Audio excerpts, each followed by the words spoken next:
Olá, pessoal, meus amigos, minhas amigas. Espero que em meio a esse tempo difícil que a gente vive, você esteja bem aí, onde quer que você esteja, né? Nesse dia, nessa noite, nessa tarde. Estamos mais uma vez aqui no Pensando e Repensando, o nosso canal do Bem pelo Bem. Eu e o André sempre com um convidado especial.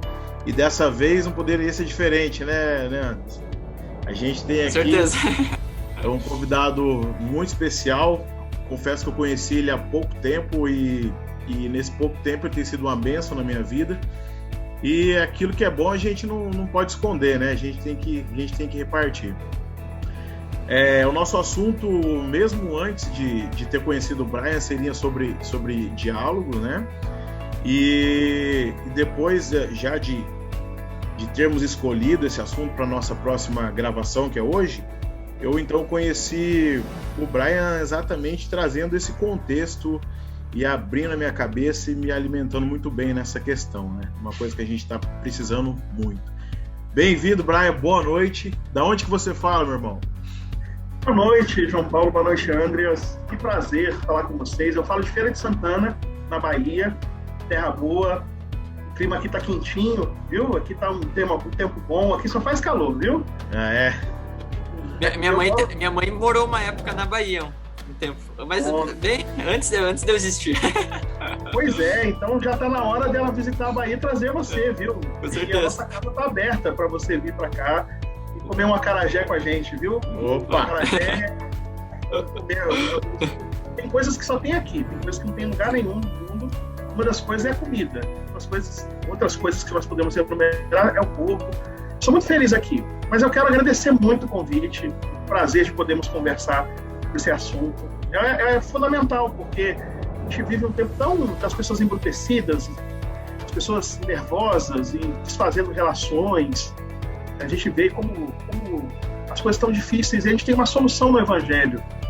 Jesus, o príncipe da paz, nos ensina a, no que depender de vós, sermos paz com todos os homens. E esse exercício é um exercício que tem nos desafiado hoje em dia. Então, conversar sobre isso, para mim, é um grande privilégio. Obrigado pelo convite. Espero que a gente possa contribuir e quero aprender muito com vocês. Certamente. Você é teólogo, né, pastor? Sei que agora você é professor da Universidade de Feira de Santana, é isso? Sim, eu leciono História Antiga e Medieval na Universidade Estadual de Feira de Santana. Mas eu também tenho formação em teologia, sou pastor batista e tenho atuado aqui na cidade, junto à Segunda Igreja Batista de Feira de Santana, num povoado, num distrito chamado Maria Quitéria. Eu quero mandar um abraço para os irmãos de Maria Quitéria, para as irmãs de Maria Quitéria, e são uma dádiva que Deus colocou no nosso caminho. Mas eu não só trabalho na Universidade Estadual de Feira de Santana, mas eu participo de pesquisas relacionadas ao meu campo de investigação, que é a História Antiga.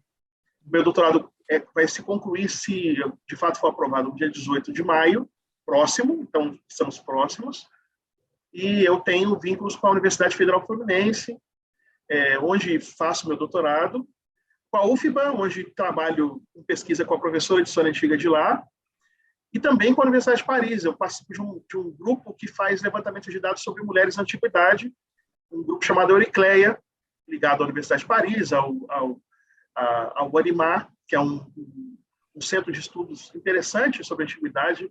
Então, nós estamos nesses campos que Deus abriu para a gente, né? O campo universitário, o campo da pesquisa e também o campo da prática pastoral.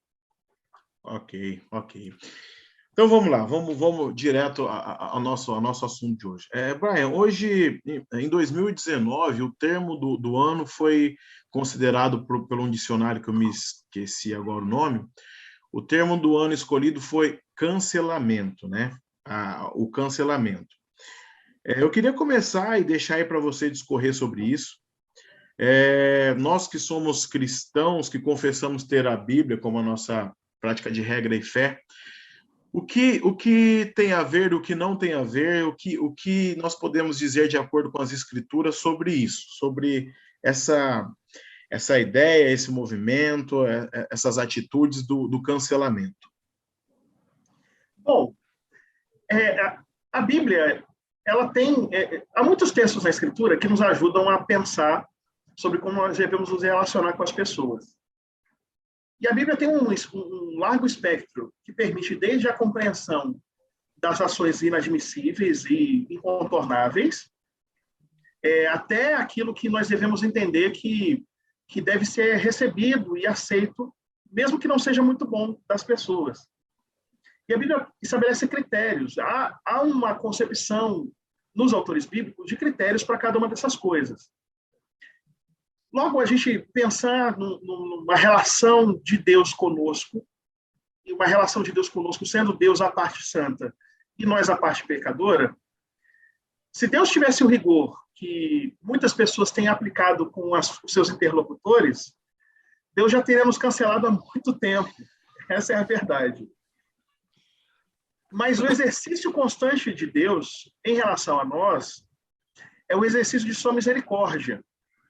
A razão da misericórdia de Deus durar para sempre, uma das razões, é porque o nosso pecado e a nossa miséria também duram para sempre. Enquanto nós convivemos com Deus, nós somos miseráveis, pecadores e carentes de sua misericórdia. E Deus, quando se relaciona conosco, se relaciona de forma tão amorosa, tão bondosa, que a sua misericórdia para conosco é uma misericórdia que, por exemplo, não vacila nunca, né? Se a gente pensar no Salmo 23, eu estou pensando primeiro naquele que poderia nos cancelar e que não nos cancela, que é o próprio Deus. Deus podia olhar para a nossa perfeição, para o nosso pecado, e simplesmente nos repudiar definitivamente, porque em pensamentos que ele conhece, em atos que ele também conhece, até os atos que parecem ocultos, mas que ele vê, nós cometemos as maiores torpezas, e Deus continua ali, nos chamando para sermos parceiros da sua obra nesse mundo. Logo, é meio incompreensível que, diante de uma compreensão de Deus, que é uma compreensão de Deus misericordioso, que nós olhemos para as pessoas que fazem coisas contra nós, ou que falam coisas que nós não concordamos, e eliminemos tão facilmente as pessoas, chamando isso para uma lógica que é uma lógica que não é nem um pouco bíblica, de, é melhor ficar à distância porque assim dá menos confusão. São construções que não enriquecem a nossa vida, mas empobrecem a nossa vida. É como se, eliminando aquelas que são pessoas que falam coisas, que pensam coisas, ou que praticam coisas que nós não concordamos, que nós nos tornássemos mais santos, mas a verdade não é essa, nós continuamos tão pecadores quanto antes. Para exemplificar isso, eu quero exemplificar isso com um texto. Posso Claro. fazer uma leitura de texto Fica à vontade. que mostra a cultura do cancelamento? Vou mostrar um texto de cancelamento da Bíblia. Há um texto que é daqueles textos assim mais marcantes da Bíblia, muita gente conhece, portanto, não é nenhuma novidade, que vai apresentar uma situação muito difícil do povo de Israel, tá? Então, esse texto, eu vou colocar o texto aqui, vou colocar o texto hebraico, porque com o texto hebraico a gente pode comentar o texto a partir do original, isso vai ajudar a gente, beleza? Então, vamos lá. Esse texto de Isaías, capítulo 6, ele vai colocar um período histórico, que é um período de trono vazio, um período de fim de reinado do rei Uzias. E aí, no ano da morte do rei Uzias, ou seja, numa época de trono vazio, o texto vai dizer, Isaías dizendo, que ele viu o Senhor assentado num alto e sublime trono, que as abas das vestes do Senhor enchiam o templo e que serafins estavam por cima dele. Então, vamos entender bem do que o texto está dizendo. O texto está apontando que existe um indício tácito de uma possibilidade de o povo de Israel naufragar, por causa da ausência de rei. Logo, um ambiente favorável para compreender que Yahvé, o Deus de Israel, tinha se afastado do povo, e por isso o trono vazio. Mas Isaías, quando diz que vê o Senhor, e é interessante ver que o texto diz que ele vê o Senhor no alto e sublime trono, e as abas das suas vestes enchem o templo, ele está dizendo onde ele está. Ele está no templo. Ok? Onde ele está? Ele está no templo. Se ele está no templo, o que ele está vendo, na verdade, são as abas das vestes do Senhor que enchem o templo. Porque se enche um templo, não deixa espaço para ver nada além disso. Portanto, o que ele está vendo são as cortinas do templo. E ele consegue enxergar, para além daquilo que era visível no próprio ambiente de culto, que é o templo, ele consegue enxergar que se o trono de Israel vazio está ou estará, que o Senhor continua no trono, que o Senhor continua reinando. E que esse reinado do Senhor é um reinado que é marcado por 3 coisas. Vamos identificar as 3. Primeiro, diz aqui que serafins estão diante dele. A palavra saraf, em hebraico, é serpente, tá? Mas tem a ver com fogo. Elas somam de forma semelhante o verbo queimar e o verbo serpente. Daí a ideia do dragão que cospe fogo. E aí vai dizer que esses seres, que são seres que apontam para juízo, que apontam para condenação, que apontam para cancelamento. Percebe? Apontam para destruição, para consumir o outro com fogo, para consumir o outro com peçonha. Diz o texto que ele tem 6 asas. Com 2 cobre o rosto, porque ninguém pode ver a Deus e viver. Com 2 cobre os pés, que é uma alusão, um eufemismo para nudez, porque ninguém pode ficar nu diante de Deus. E com 2 voava, porque ninguém pode pisar onde Deus está e permanecer vivo. Portanto, essas pares de asas, essas 6 asas, estão indicando a santidade de Deus. O Deus que não pode ser visto, que não pode comparecer diante dele com nudez e nem pode ser tocado, o lugar onde ele está. Tanto é verdade isso que o texto vai dizer que eles clamavam uns para os outros dizendo: Santo, Santo, Santo é o Senhor dos Exércitos. Perceba que o título é Senhor dos Exércitos, Senhor da Guerra. Então, primeiro, o reino vai estar lá, Deus é santo, não se pode ver, não se pode tocar, não se pode comparecer no diante dele. A sua santidade implica, a palavra santo é a palavra kadosh, que tem a ver com cortar, que tem a ver com separar, portanto, cancelamento. Inclusive, o título dele é Senhor dos Exércitos, que significa, que aponta para esse caráter do Deus perigoso, que diante dele tem um serafim, cujo nome é serpente e, ao mesmo tempo, aquilo que queima. E a terra está cheia da sua glória. Portanto, a terra cheia da kavod de Yahvé significa não tem nenhum espaço que Deus não chegue, o que deve trazer terror diante de quem está diante do Senhor. Perceba que o texto está ensinando dos sinais que são sinais de afastamento, de que Deus talvez seja totalmente outro, aquele que é intangível, aquele que é intocável, aquele que não pode se relacionar com ele com proximidade, porque se você se relacionar com proximidade, o que acontece é que você não sobrevive por causa da sua grandeza moral, da sua grandeza espiritual. Tem gente que se comporta como Deus, e por isso cancela os outros. Porque enxerga que o que a pessoa fala não serve, o que a pessoa vive não serve, o que a pessoa pensa não serve, o dinheiro que a pessoa tem não serve, onde a pessoa mora não serve. Essa intolerância. Percebam que aqui a gente está no diálogo, no texto indicando afastamentos. Até o ser espiritual, até o ser que está ali naquele lugar exaltado, está distanciado de Deus. Mas diz para Deus que ele é santo, que ele é separado. E aí, você tem que pensar que o templo é um lugar de sacrifício. Portanto, se é um lugar de sacrifício, é um lugar em que a carne é queimada. E as bases do limiar que se movem à voz que clama e a casa se enche de fumaça é como o abrir da churrasqueira. E aí pronto, aí vai aquela fumaça para todo canto. Olha como o texto está falando de Isaías no templo. O templo onde todo mundo ia, onde todo mundo cultuava, e que no capítulo 1 de Isaías diz que eles não tinham cuidado ao pisar no templo porque iam com mãos sujas de sangue. Está no primeiro de Isaías, a partir do capítulo 1, verso 11, que fala: quem vos requereu pisar dos meus átrios? Quando vocês falam comigo, eu não ouço, porque vocês levantam as mãos são sujas de sangue. Ou seja, o culto é um culto em que as pessoas não enxergam mais Yahvé. E Isaías vai no mesmo culto de sempre, com a mesma cortina, com o mesmo altar de sacrifício, que é a churrasqueira, e nesse mesmo lugar ele consegue enxergar Deus e a sua santidade. que coloca ele em risco de ser cancelado. Vocês vão ver isso daqui a pouco. Porque diz o texto, ai de mim.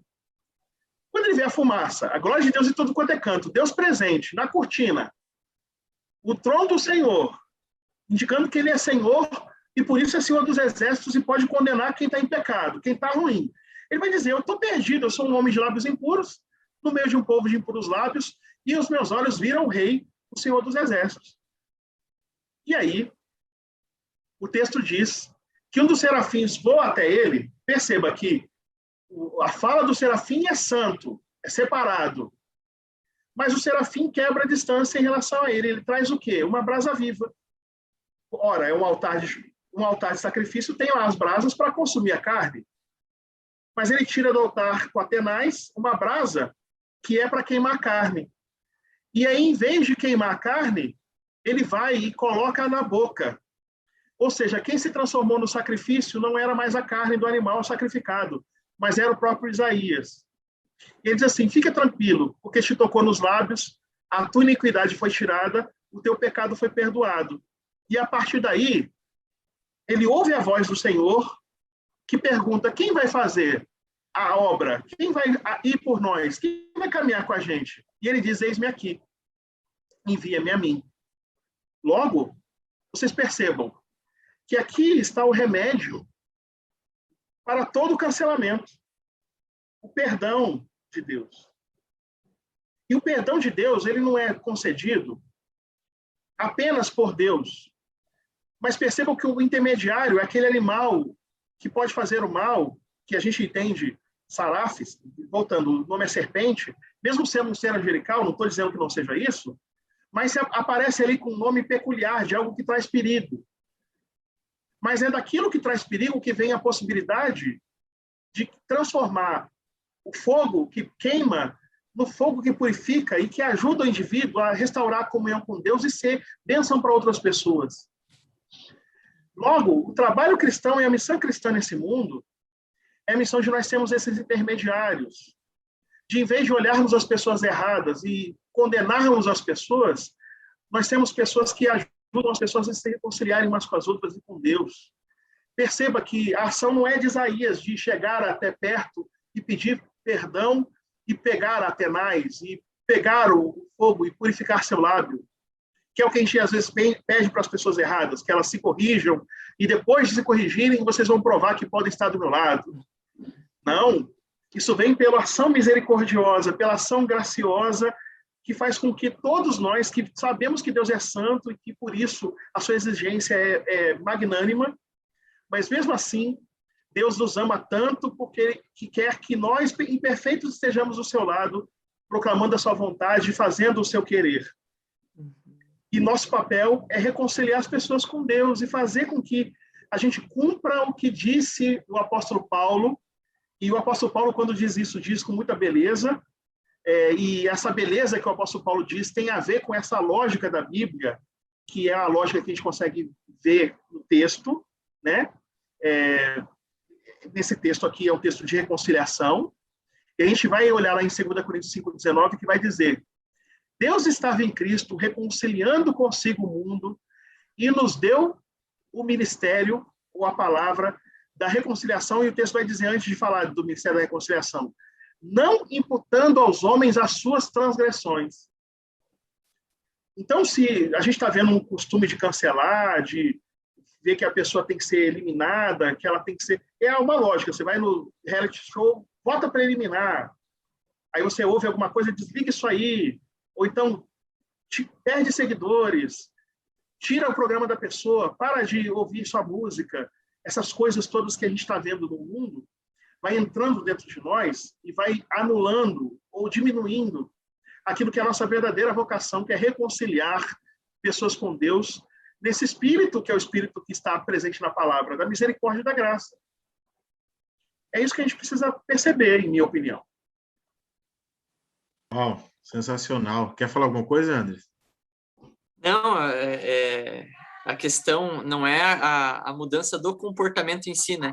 Não sei se é mais ou menos isso que o pastor quis dizer também, assim, ali no final. Porque às vezes o foco, né? A gente olha, sei lá, para as pessoas, a gente quer mudar o comportamento da pessoa, né? Eu quero que ela se adeque, né? Para que então, né? Aí Deus a abençoe e etc. Mas a questão não é essa, né? Porque o comportamento você pode até mudar, mas a pessoa pode não ter o coração reconciliado com Deus, né? Então, talvez não seja por esse caminho, né?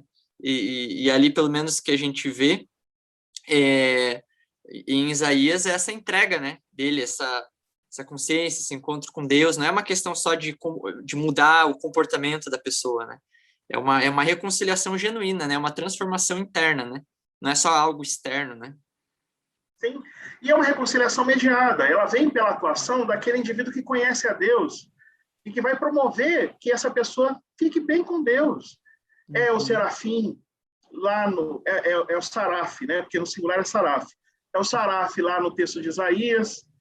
São os cristãos que abraçam o ministério da reconciliação. Logo, nosso trabalho não é esperar que as pessoas mudem e sejam aptas para estarem em comunhão com pessoas boas ou do bem, como dizem hoje em dia.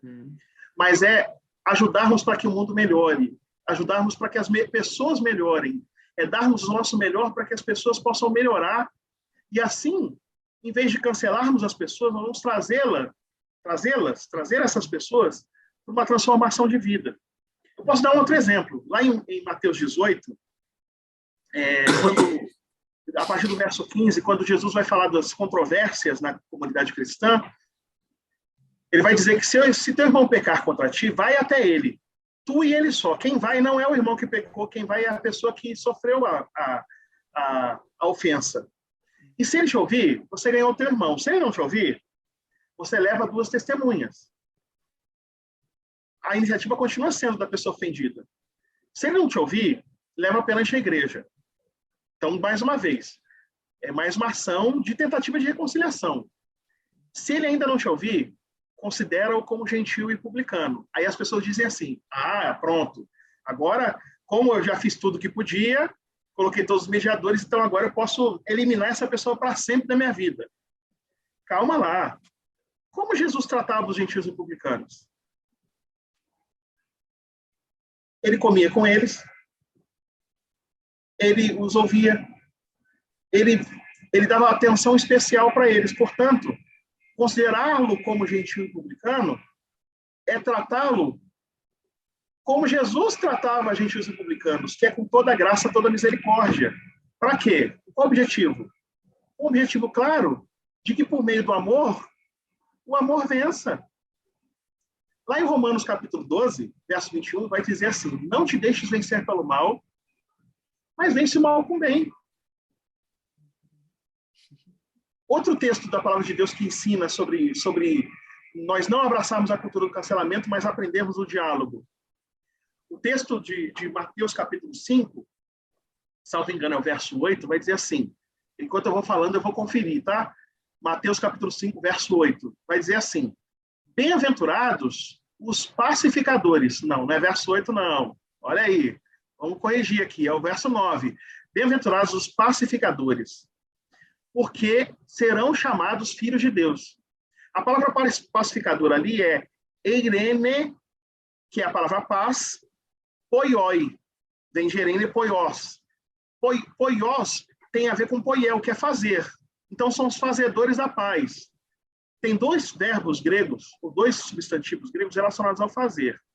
Ergon, ou ergo, que é o verbo fazer, trabalho braçal, e tem o poiel, que é o trabalho artístico, o trabalho como quem faz uma poesia. A poesia vem de poiel. Então, a paz tem que ser tecida por nós como quem tece uma trama, como quem faz uma peça de tapeçaria, como quem escreve uma poesia. É um exercício que exige arte e engenho. E bem-aventurados são os que têm esse dom de fazer isso. Porque é fácil rejeitar. Pega o celular, apaga o contato, bloqueia nas redes sociais e pronto, está lá, resolvido o problema. Mas qual o problema de verdade se resolveu? A pessoa continua sendo quem ela é. É quando nós somos capazes de melhorar a pessoa a partir do contato com ela, é que nós vamos demonstrar, a partir disso, que nós de fato somos, como diz o texto, filhos de Deus. Porque é o que Deus tem feito desde o princípio, tem reconciliado pessoas com Deus, tem trabalhado para que pessoas possam estar bem uns com os outros. Por isso ele nos manda amar, por isso ele nos manda perdoar, por isso ele nos ordena, nos abre os olhos para percebermos a sua misericórdia, e nós não podemos só negar isso para as outras pessoas. Brian, isso aí que você falou, estava pensando aqui, você falou sobre o perdão, né, que muitas vezes, lá no começo, quando você estava falando sobre Isaías, dessa questão das vezes a gente querer ser Deus, né? A gente até compartilhei um negócio interessante essa semana, que a nossa diferença e a de Deus é que ele não quer ser a gente, né? Mas a gente quer ser ele. Só que a gente é seletivo no querer ser a Deus, né? Porque a gente pega, por exemplo, o Salmo 103, versículo 10, diz assim, ó, não nos trata segundo os nossos pecados e nem nos retribui consoante as nossas iniquidades, falando de Deus, né? Essa parte a gente não quer ser como Deus, né? E eu sei e entendo que é uma coisa difícil, mas você pode até, não sei o que você acha, mas eu acho que isso, Deus não está pedindo para a gente fazer isso sozinho, porque ele também, no livro de Miqueias, esqueci agora o versículo, ele diz assim, quem é como tu, ó Deus, que lança os pecados no fundo do mar e de lá e não se lembra mais dele? Tipo assim, o profeta pergunta, quem é como você, que tem esse poder, essa capacidade? Então eu acredito que Deus não está pedindo para você fazer nada sozinho, porque com relacionamento e andando com ele, ele vai te dando poder para você também ter essa postura e agir dessa forma. O que vocês acham? Eu concordo plenamente que nos relacionarmos com Deus estabelece uma série de critérios para nós nos relacionarmos com o próximo. Porque nós tomamos consciência e ciência de como Deus é misericordioso, bom, e como ele trata os nossos pecados. Isso exige uma reciprocidade. A reciprocidade está presente na Bíblia em vários momentos, o Pai Nosso, sobre as nossas ofensas ou pecados e como nós devemos perdoar, como nós somos perdoados, né? Da oração do Pai Nosso, na parábola do devedor, em que o devedor deve um pouquinho para o Senhor, é perdoado, sai de lá, deve um montão para o Senhor, é perdoado, alguém deve um pouquinho para ele, pega no pescoço, bate no camarada, os conservos vêm, contam para o Senhor, e o Senhor fala assim, poxa, você não perdoou, eu te perdoei tanto, e você não perdoou tanto, vou deixar você preso na mão do verdugo até você pagar o último centavo. Olha como Jesus está repetindo, como a Bíblia está repetindo várias vezes, a obrigação que nós temos de entendermos que a nossa relação com Deus deve mudar a nossa relação com o próximo. Logo, quando eu observo o crescimento dessa intransigência, dessa dificuldade de perdoar, de ouvir, de compreender, de dialogar entre cristãos e com cristãos, aí eu começo a perceber que é um cristianismo que vai cedendo espaço, vai transformando em outra coisa, né? Eu quero lembrar outra coisa. Lá em Jó, o diabo, né, que é o Satã, a palavra Satã, que está lá em Jó, significa promotor ou acusador. É o cara que vai lá e anota cada coisinha que você deve. E vai lá e fala assim, tá vendo, Senhor? Tá vendo lá o que o camarada está fazendo? Fez isso, isso, isso e isso. A gente não pode abraçar esse tipo de padrão de vida, por mais que seja comum, porque senão a gente vai acabar mudando a comunidade cristã em outra coisa. Isso é muito grave. E assim, estava pensando que tudo isso que você disse, que a gente está dizendo, não é nada novo, né, cara? Você está citando textos milenares aí, não há nada novo embaixo do sol, a gente não está falando nada de novo. E aqui no nosso programa, a gente tenta sempre mostrar que uma coisa é o que é e outra coisa é o que se faz, né? Eu até vou parafrasear Carl Jung, que não importa o que você diz ser, mas a forma que você age. E por que, baseado nisso, que isso não é nada novo que a gente está falando, porque tem se tomado um novo rumo na questão do diálogo e do relacionamento no que a gente vê aí no contexto religioso. Por que tem acontecido isso? Visto que a gente acabou de ter uma explanação fantástica sobre a forma que se deve ser. É verdade. E uma coisa que a gente pode também notar é que quando a gente pensa na cultura do cancelamento de hoje em dia e na dificuldade de dialogar, as pessoas, às vezes, elas pensam que você tem um certo absoluto aqui, que eu possuo, e que a pessoa precisa concordar com essa coisa certa, e se ela não concordar com essa coisa certa, ela estará errada. Isso pressupõe que eu tenho posse dessa verdade que aqui está. Tendo posse dessa verdade que aqui está, quem não está nessa verdade, logo é mentiroso, portanto não é digno. Isso revela uma absoluta incompreensão do conceito de verdade da Bíblia. Absoluta incompreensão. Vou contar um exemplo. Posso narrar um exemplo? Posso mostrar uma história da Bíblia? Que não é nem um pouco conhecida, né? É um texto lá de João, o capítulo 4 de João. Ele é extraordinário, né? Ele vai mostrar uma atuação de Jesus num lugar chamado Samaria, tá? Vou compartilhar aqui a tela para mostrar. Primeiro, o texto vai dizer que era necessário Jesus atravessar a província de Samaria. Isso aqui é um lugar interessante, porque Jesus é galileu, e ele está indo nesse movimento da Judéia para a Galileia, da Galileia para a Judéia. E tem um caminho que é pelas montanhas que não passa necessariamente por essa região, que é a província de Samaria. Mas tem um caminho que passa por Samaria. Quando é que se passa por Samaria? Quando você tem uma comitiva muito grande, que é o caso de Jesus, e nessa comitiva muito grande você não tem suprimento de água. Então, o que se faz? Sai mais cedo, abastece limitadamente a caravana, está ele com os discípulos, e aí você calcula que você vai chegar lá nas terras de Samaria, mais ou menos por volta do meio-dia, porque Samaria é uma região religiosa. Tem templo em Samaria, tem templo no Gerizim, tem templo em Samaria.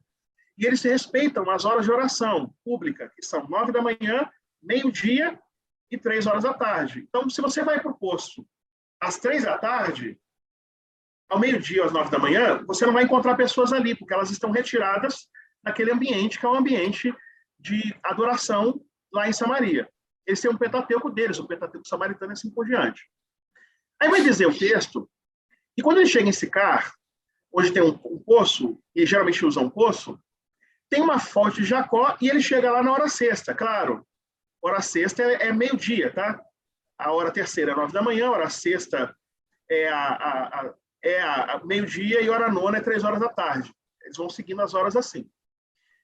E aí, quando ele chega ali na fonte, onde não devia ter ninguém, lá tem uma mulher que vai tirar água.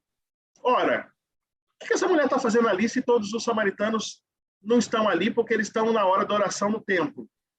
É o contexto da época. Bom, porque de alguma maneira está proscrita. Nós conhecemos o texto. Ela teve 5 maridos, o que está com ela não é marido. Portanto, ela está em conformidade com aquilo que era o regramento da moral estrita dos samaritanos. Eles tinham uma moral muito estrita, os samaritanos, especialmente em relação à prática de casamentos.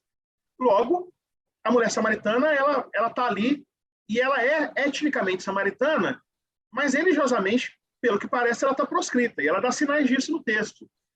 Perceba, ó, Jesus pede para ela para dar de beber, os discípulos não estão presentes, ela pergunta por que sendo ele judeu, pede de beber a ela, que é samaritana, e mulher, já é inadequado por ser mulher, mais inadequado ainda por ser samaritana. Ou seja, ela está fazendo questão de dizer que é samaritana, que discrimina os judeus. Aí Jesus vai falar que se ela conhecesse o dom de Deus que está nele, pediria e daria água viva. Água viva parece ser uma menção a um ato ritual típico dos samaritanos que se introduzem no Templo de Jerusalém. Água viva, que é uma outra forma de falar de água corrente, que os samaritanos não podiam tomar banho nos tanques batismais ou nos tanques rituais de lavagem de quem ia para o templo, que chama de mikvah, no plural mikvot. Eles não podiam tomar banho nessa água que fica guardada na piscina, eles têm que tomar banho na água corrente, que chamam de água viva. Portanto, quando ele fala da água viva, é uma fala ambígua, porque ao mesmo tempo que representa essa água que limpa o samaritano, permitindo que ele cultue no Templo de Jerusalém, fazendo a lavagem ritual, mas ao mesmo tempo faz alusão a uma água que vai do interior, a algum tipo de limpeza e purificação do pecado, da transgressão, da impureza, e ao mesmo tempo a ideia de saciar a sede, né? Tanto é que a mulher fala assim: Senhor, se tu não tens com que tirar e o poço é fundo, como tens água viva? Aí fala assim, você é maior do que Jacó, nosso pai? Lembra que essa mulher está lá e não tem mais ninguém no poço. Por quê que não tem mais ninguém no poço? Porque não tem mais ninguém e todo mundo está retirado para fazer a prática cultica lá no templo dos samaritanos. E aí, ele fala, Jesus, quem beber dessa água tornará a ter sede, mas a água que eu der, nunca mais vai ter sede. Aí a mulher se entrega, porque ela fala assim, Senhor, dá-me dessa água para que eu não mais tenha sede. Nem precise vir aqui buscá-la. Claro que ela está confessando que é difícil ela ir buscar água no poço. Não porque tinha que buscar água no poço, porque todo mundo tinha que buscar água no poço, mas porque ela tinha que buscar água no poço, esperar o horário que não tem ninguém, ou então ir no horário que tem gente que não vai tratá-la bem.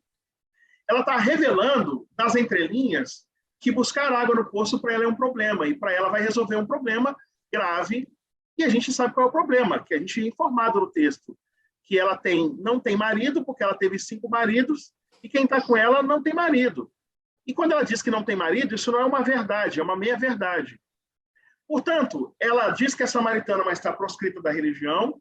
Ela diz que não tem marido, mas ela está vivendo conjugalmente com alguém. E ela faz questão de tripudiar Jesus por ser samaritana e ter Jacó como pai. E, no final das contas, não é bem isso, porque ela está proscrita da religião samaritana. Por isso que o texto vai dizer, Jesus vai dizer, que vem a hora, e já chegou, que os verdadeiros adoradores adorarão o Pai em espírito e em verdade. Por que verdade? Porque desde o começo essa mulher não está falando a verdade. Então ele fala em espírito, para dizer, não é nem no templo de Jerusalém, nem no templo de Samaria. Tá? Porque a discussão vai ser onde deve adorar. Então ele vai falar, o lugar de adoração é o espírito, ou seja, dentro de nós podemos adorar a Deus. Deus é espírito, e os adoradores adoram a Deus em espírito na liberdade que o vento tem, porque espírito também é vento. Em verdade, porque essa mulher fala mentira. Se fosse hoje em dia, já estava cancelada. Já estava cancelada, tratou mal, tripudiou, pleiteou uma moral que não tinha, demonstrou interesse, foi interesseira. Se fosse hoje em dia, já estava cancelada. O que Jesus faz? Jesus abraça, Jesus cuida, Jesus oferece para ela a possibilidade de viver em verdade. Essa tolerância, esse cuidado de Jesus de ter misericórdia e mostrar que não desiste de nos mostrar o caminho em que nós podemos ser melhores, esse ministério foi dado para a igreja. A igreja não pode sair cancelando as pessoas, não. O pior que a pessoa seja, eu vejo muita gente na igreja falando bandido bom, bandido morto, ou seja, quer cancelar o bandido. Não, bandido bom é bandido salvo. Eu tenho saudade do tempo que a igreja ia para os presídios para levar Jesus. Gostei dessa frase, pastor. Gostei dessa frase. Não é, Andres? Você lembra do tempo que o pessoal da igreja se enchia nas prisões, nos presídios, para recuperar as pessoas, para que elas possam ter paz, recuperar a paz pelo perdão que é em Deus. Claro que elas vão pagar o crime que cometeram, mas elas podem encontrar a misericórdia de Deus, mas não. Hoje em dia a gente está tão contaminado com essa maldade, essa intolerância do mundo, que a gente não quer mais dialogar. E daqui a pouco está celebrando quando as pessoas são assassinadas. A gente teve uma chacina. Não que a gente não entenda a importância do trabalho da polícia, a gente entende, pelo amor de Deus.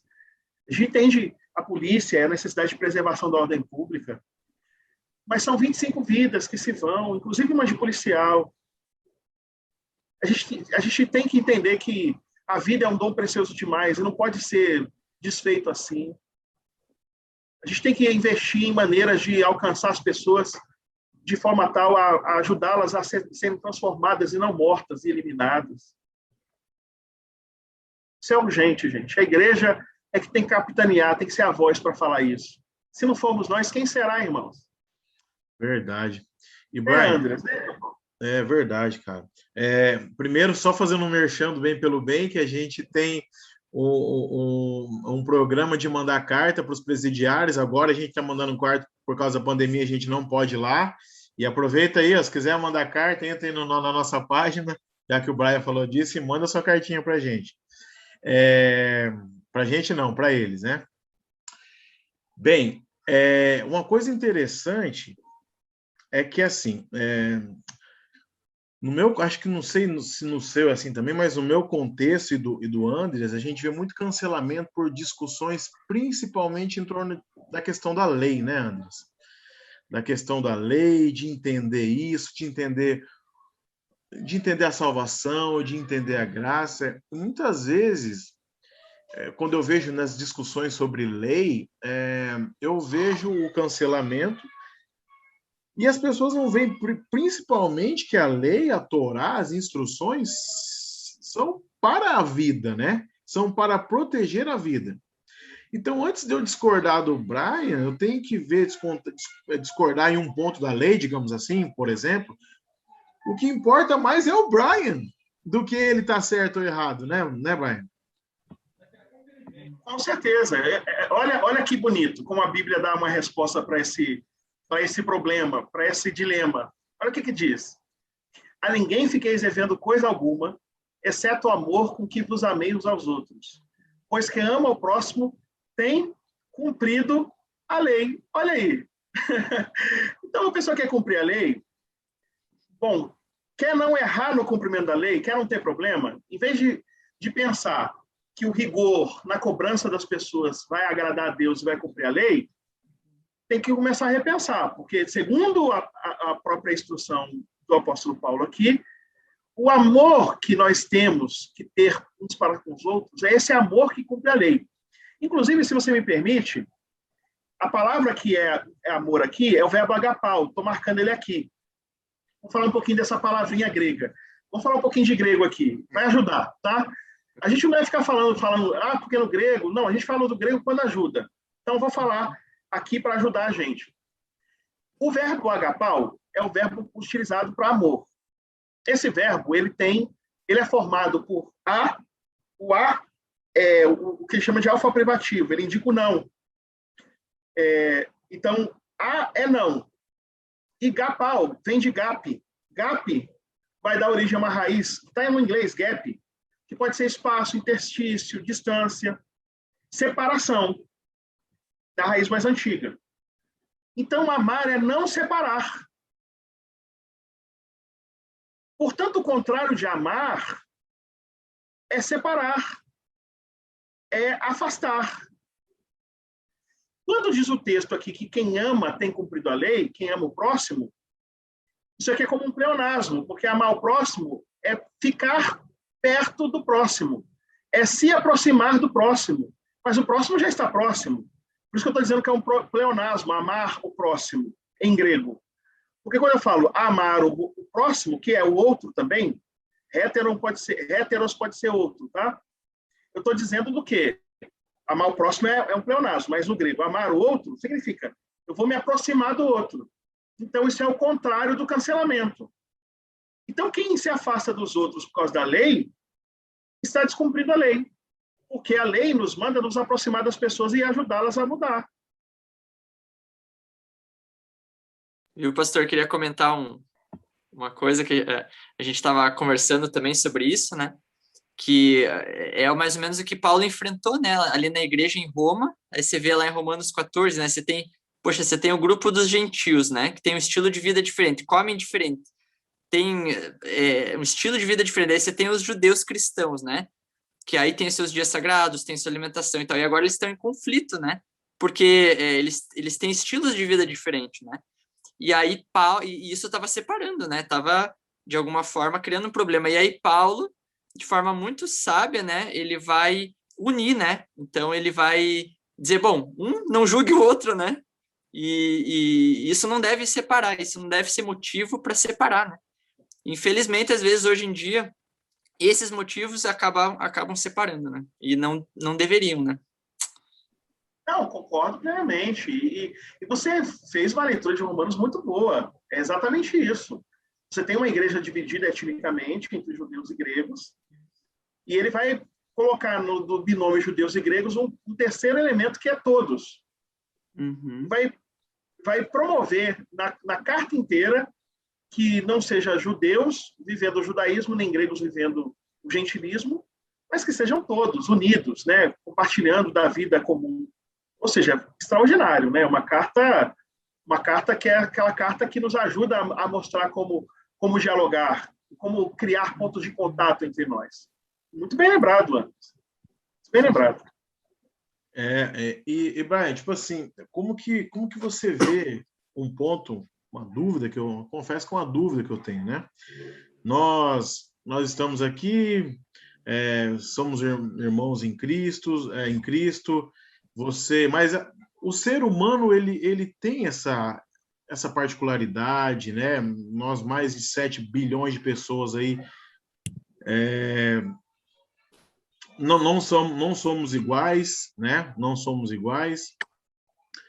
Mas por que você vê Deus trabalhando dessa forma? Deus trabalhando, mostrando pro Brian que ele pode encontrar Deus ali, vamos colocar em termos de denominação, na Igreja Batista, e eu na Igreja Adventista. Como que você vê Deus trabalhando? Me responde aí, por favor. Trabalhando e autorizando isso. Como que você vê os planos de Deus nisso aí? Isso aí é uma maravilha, a sua pergunta, porque olha como a Bíblia também nos ajuda a compreender isso. Olha ali, ó. Para que pela igreja a multiforme sabedoria de Deus se torne conhecida agora dos principados e potestades dos lugares celestiais. Dos aspectos mais espirituais da igreja, que ecoa nos poderes dos principados e potestades, é a igreja ser multiforme. É a gente conseguir ter lugares diferentes em que a sabedoria sagrada, divina, ela se destaca em campos distintos e permite uma complementaridade. O corpo não é diverso apenas numa localidade, como diz Paulo em 1 Coríntios, a partir do capítulo 11, 12 também. A gente vai ter diversidade não apenas no corpo, pensando numa igreja local, mas também na maneira como as igrejas se manifestam. A igreja sempre foi marcada pela sua diversidade. Olha o que diz o texto de 1 Pedro 4,10. Servimos aos outros, cada um conforme o dom que recebeu, como bons dispenseiros da multiforme graça de Deus. Então, você tem o batista, você tem o metodista, você tem o assembleiano, você tem o presbiteriano, você tem pessoas de diversas confissões cristãs diferentes, e essas confissões cristãs recebem de Deus aquilo que muitas vezes é particular e próprio, no sentido de que foi alguma coisa que eles avançaram mais num determinado campo, outros avançaram mais em outro campo. E quando nós servimos uns aos outros, eu estou aqui, por exemplo, e daqui a pouco vocês vão ser convidados, vão estar comigo numa atividade, num estudo. Olha que beleza! A gente vai estar enriquecendo o corpo de Cristo e abençoando vidas, percebendo que cuidando disso que nós recebemos, o que implica dizer que essa coisa de proselitismo entre igrejas cristãs, isso é uma bobagem, né? Essa coisa de ficar acusando e denunciando igrejas cristãs. Tem que respeitar o dom que o outro recebeu. Tem que respeitar o dom que o outro recebeu. Tem que respeitar aquilo que o outro desenvolveu com cuidado, onde o outro foi alimentado, foi nutrido pela fé. Isso não quer dizer que o outro não tem que ficar lá e eu tenho que ficar aqui. Pelo contrário, nós vamos nos encontrar e vamos compartilhar. E todo mundo vai ser abençoado, porque cada um vai entregar a parte que cabe, a parte que recebeu, e no final das contas vai ser uma grande festa, uma grande partilha.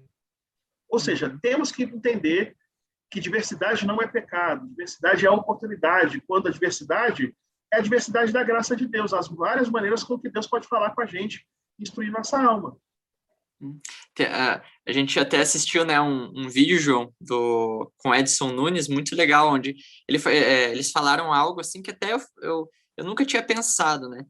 Mas sobre apologética, né, João? O sentido negativo disso. Né? Não que a gente precise concordar, que a gente não tenha o direito de escrever algo para discordar, não é isso, mas às vezes pode se transformar, pode ser um sintoma de um pensamento engessado, né? Ou seja, você não permite ouvir algo diferente, né? Então você engessa ali, e aí a professora vai dizer que isso é uma idolatria, né? Porque ela diz assim, o ídolo é algo estático, né? É algo sem vida, né? E você acaba nesse teu pensamento criando exatamente a mesma coisa, né? Você cria algo estático, né? E acaba virando uma idolatria mesmo. E aí você quer vencer, aí você quer, né? E só convencer e tal, né? Então, às vezes, em prol da verdade, né, a gente acaba agindo de uma forma anticristã até, né? Enfim. E tem um jeito existe uma defesa que nós temos que fazer, né, da fé. E essa defesa da fé que a gente tem que fazer é essa aqui, ó. Olha que defesa da fé que a Bíblia fala.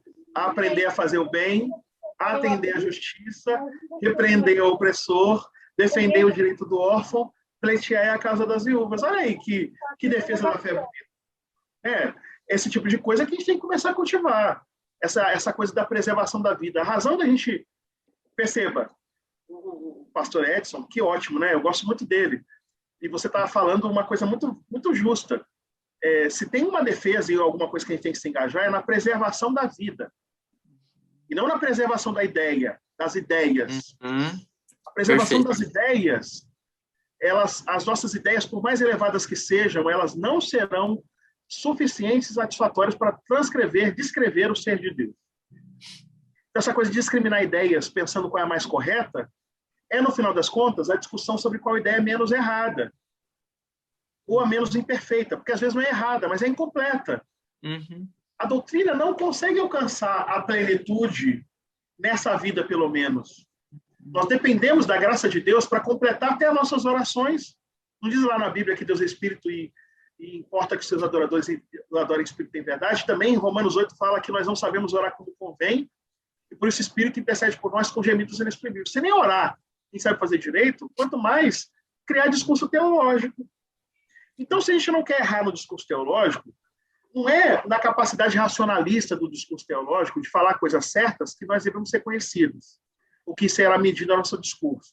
Não obstante esse exercício ser um exercício louvável, mas é na capacidade de defender aquilo que Deus ama. E Deus ama as pessoas e não as ideias. Nossa, isso não obstante as ideias... Deixa eu até anotar aqui. Não, isso aí foi demais. As ideias são importantes, mas Deus ama pessoas e não ideias. Isso aí foi demais no ponto que você falou que as doutrinas ainda é pouco, né, pastor? Ainda é pouco, né? Ela não alcança essa plenitude. Então, se a gente for idolatrar dogmas, doutrinas e ideias, tá errado, porque a gente põe um ponto final na caminhada, né? Nós aqui acreditamos que passaremos a eternidade conhecendo mais e mais sobre Deus, mas assumindo essa postura, a gente põe um ponto final e eu estou pronto, e quem não chegou nessa conclusão, nesse pensamento, está errado e tchau. Não que a gente não valorize a busca daquelas pessoas que querem pensar. Claro, pensar, isso é válido. Só que na hierarquia de valores, a vida está na frente. A preservação da vida, a dignidade da vida está na frente. Então, se eu vou fazer com que uma pessoa perca a dignidade, porque eu vou afirmar a minha doutrina, é melhor eu parar, deixar minha doutrina de lado e dar para a pessoa o meu abraço. Porque, no final das contas, a gente não vai ser salvo pelo nosso conhecimento, a gente vai ser salvo pela graça de Deus. A graça de Deus, ela tem uma dimensão do que é conhecida, mas ela não é tão forte no aspecto do conhecer como no aspecto do abraçar de Deus as nossas imperfeições e incoerências. O fato de Deus nos amar e resolver ser gracioso conosco deve nos motivar a compreender que nós não podemos mais discriminar pessoas por causa das suas ideias. Nós devemos, se vamos corrigir alguém, vamos corrigir a pessoa para o bem desse alguém, e não para que esse alguém seja desmascarado, como se todo mundo fosse mal, de forma inerente fosse mal, e por isso precisa ser colocado no seu devido lugar. Sermos donos da verdade é um obstáculo para nós estarmos servindo a Jesus, aquele que é o caminho, a verdade e a vida. Porque uma coisa é conhecer Jesus e caminhar com ele, a verdade. Outra coisa é querer se tornar Jesus para as outras pessoas, sendo a própria verdade, em vez de sermos devotos da mesma. Não é tão difícil de entender. Aí eu me pergunto, por que as pessoas então não entendem? Porque há algum benefício para quem quer o gosto do poder, de poder determinar quem vai, quem vem, quem sobe, quem desce, quem entra, quem não entra no céu, quem pode, quem não pode, quem é digno, quem não é digno. Essas pessoas com vocação para ser porteiro do céu, né? Com vocação para determinar quem é, quem não é, quem vai, quem não vai, essas pessoas geralmente não vão. Esse é o problema. Porque elas acertaram, talvez, na doutrina, mas esqueceram o amor. E sem amor não vai. Sem amor não vai. Falando de amor e pegando o que você disse há pouco atrás, que o amor junta, e se eu estou usando a ideia como algo que separa, então ela está sendo um opositor ao amor, né? Ao amor, à essência de Deus. E quem é esse opositor, né? Quem é esse opositor, né? Isso. Ou seja, nós podemos defender doutrinas aparentemente ortodoxas que são satânicas. Exatamente. São diabólicas. Diabólicas. A palavra diabólico vem de diabalém. É um verbo grego. Dia é separar. E balo é lançar. É lançar coisas separadas. O contrário de diabólico é simbólico. É aquilo que une. Sim é junto de. Então, o que é diabólico? É aquilo que coloca marido contra mulher, amigo contra amiga, ou contra amigo, irmão contra irmão, igreja contra igreja, promovendo assim divisão, separação, cisão, apostasia. Olha a palavra, apostasia, que é quando as coisas se separam de forma tal que ficam irreconciliáveis. Logo, a gente tem que redefinir nosso vocabulário teológico. E redefinir nosso vocabulário teológico em termos mais relacionais. É talvez mais importante estar junto de alguém do que dizer uma coisa certa para alguém. Por exemplo, eu estou num velório. Olha como a gente pode entender isso. Eu estou num velório. Aí a pessoa pensa que a outra morreu de uma causa. Aí eu chego perto da pessoa que está lá velando o seu morto e digo, olha, fulano não morreu disso, fulano morreu daquilo. É a verdade? É. Mas o que era mais importante no velório? Falar a verdade sobre a causa da morte ou chorar com quem está ali de luto? Então tem horas, meus caros, tem horas que nós precisamos ajudar as pessoas a pensarem melhor. E aí para isso serve a doutrina. Mas tem horas que a pessoa está tão quebrada que elas precisam de abraço, elas precisam de carinho, elas precisam do conforto, de saber que vai ter alguém que vai só estar do lado dela, tendo misericórdia, tendo compaixão. Isso a gente pode aplicar para a doutrina. Tem gente que quer transformar todas as relações em uma prova de teologia. E tudo que a pessoa fala é posto à prova. Aí vai classificando. Isso é bom, isso aqui mais ou menos, aí tira os pontinhos. Isso aqui é 0. Gente, quem nos prova e quem nos aprova é Deus. E Deus prova. E amém por isso, né? E amém por isso. E Deus prova o seu próprio amor para conosco, tendo Cristo Jesus morrido por nós, sendo nós ainda pecadores. Está lá em Romanos capítulo 5. A gente tem que começar a aprender essa linguagem. Essa linguagem tem que fazer parte do dia a dia da igreja. Porque se a gente não perder o equilíbrio nisso, nós vamos ser igrejas cheias de pessoas que pensam certo e que amam errado. Aí não vai adiantar. É isso aí. André, você quer falar mais alguma coisa? A gente está terminando. Pode falar. Tá. Não, eu separei um textinho, não sei se eu podia ler, é que é um texto que eu acho que tem a ver, né?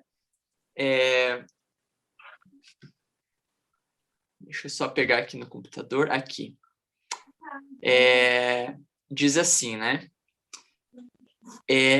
Um espírito de farisaísmo tem influenciado o povo que diz crer na verdade para esses últimos dias, né? Daí vai descrever o que seria esse espírito, né? Estão satisfeitos consigo mesmo. Dizem, temos a verdade. Então não há mais luz para o povo de Deus, né? Mas não estamos seguros quando tomamos a posição de que não aceitaremos nada mais além daquilo que nós estabelecemos como verdade. Devemos tomar a Bíblia e investigá-la por nós mesmos, né?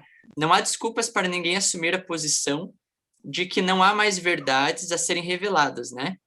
E de que todas as nossas visões da Bíblia não têm qualquer erro. O fato de certas doutrinas terem sido consideradas como a verdade por muitos anos pelo nosso povo não é uma prova que as nossas ideias sejam infalíveis, né? A idade não transforma o erro em verdade, ela pode ser reexaminada. E como que nós examinaremos as escrituras, né? Iremos de um para outro pilar né, das nossas doutrinas, fazendo com que a Bíblia se molde com as nossas opiniões pré-concebidas, ou levaremos nossas ideias e visões à Bíblia e avaliaremos assim, né? Opiniões aceitas por muito tempo não devem ser consideradas infalíveis. A gente tem muito o que aprender e muito o que desaprender. Unicamente Deus e o céu são infalíveis, né? Os que pensam que nunca terão que desistir de um ponto de vista, que jamais mudarão de opinião, essas pessoas serão decepcionadas. Sempre que o povo de Deus estiver crescendo em graça, obterá constante compreensão mais clara de sua palavra, há de distinguir mais luz e beleza das suas sagradas verdades. Isso aconteceu com a igreja no passado e vai acontecer até o fim. Mas à medida que a verdadeira vida espiritual declina, tem sido sempre a tendência a cessar o avanço do crente, né? Então as pessoas ficam satisfeitas com a luz que elas têm e desistem de qualquer outra coisa posterior, né? Tornam-se conservadoras e procuram evitar um novo exame. Não surgem novas questões em resultado da análise das escrituras, não aparecem mais divergências de opinião, se apegam a tradições, né? Enfim, então eu achei bem interessante assim o texto. Eu acho que, não sei o que vocês achei que tem a ver, né, com... Tem a ver, Tem tudo a ver. Tem tudo a ver. Porque Isso é muito bom, porque, de fato, o farisaísmo pode até parecer com o cristianismo, mas não é, né? Não é. E o jeito de descobrir o farisaísmo, tem um manual de farisaísmo na Bíblia, que é Mateus capítulo 23, né, gente? Então, ela vai dizer, evangelizam até o fim do mundo conseguir um prosélito. Quando fazem filhos do inferno mais do que antes. Sentam na cadeira de Moisés, dizem que receberam as tradições, dizem que conhecem as doutrinas, mas falham nisso. O cristianismo de Jesus, ele é aquele cristianismo em que Tomé... Vocês sabiam que Tomé é chamado de Dídimo, né? Uhum. Vocês sabem por que Tomé é chamado de Dídimo? Dídimo não é um sobrenome. Sabe o que significa Dídimo? Dídimo significa gêmeo. Quando alguém carrega o nome Dídimo, é porque alguém tem um irmão gêmeo. E para não confundir o irmão gêmeo com aquela figura, aí se coloca o epíteto Dídimo para que se saiba que ele pode estar se passando pelo outro.